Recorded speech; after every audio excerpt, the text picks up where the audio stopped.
তিন শ্রেণীর ব্যক্তির বিরুদ্ধে আল্লাহ বলেন আমি নিজেই কিয়ামতের দিন মামলা দায়ের করব। I will be against them in the day of judgment.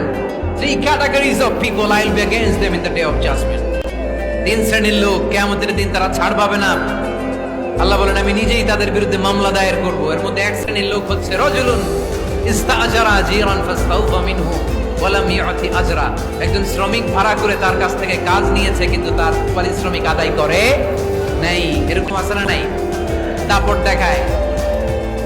দেখায় ইউনিভার্সিটির ক্যান্টিনগুলোতে। ইউনিভার্সিটির ক্যান্টিনে যে খায় মাগার বিল দেয় না, এরকম ডাকাইত আছে না নাই? চায়ের দোকানে চা খায় আগে পরে দিমু বিল দেয় না, আছে না নাই? দোকানে যে পণ্য কিনে বিল দেয় না পরে দিমু, আছে না নাই? কিয়ামতের দিন আল্লাহ তোরে মাস্তানি ছুটাবে, চিল্লা এখন ঠিক কিনা?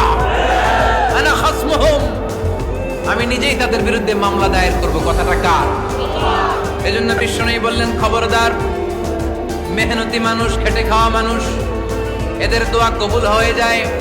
আতুল আজিরা আজরাহু ক্বাবলা আন ইয়াজিফা আরাকুহু। খবরদার, বিশ্বনবী বললেন শ্রমিকের ঘাম শুকিয়ে যাওয়ার আগে তাদের পারিশ্রমিক মিটিয়ে দাও। বিশ্বনবীর বিখ্যাত হাদিস, আতুল আজিরা আজরাহু ক্বাবলা আন ইয়াজিফা আরাকুহু। শ্রমিকের ঘাম মাটিতে লাগার আগে, শুকিয়ে যাওয়ার আগে তাদের পারিশ্রমিক মিটিয়ে দাও। কেননা তারা যদি বদদোয়া করে তোমার জীবনকে জাহান্নাম বানিয়ে দিবে কে?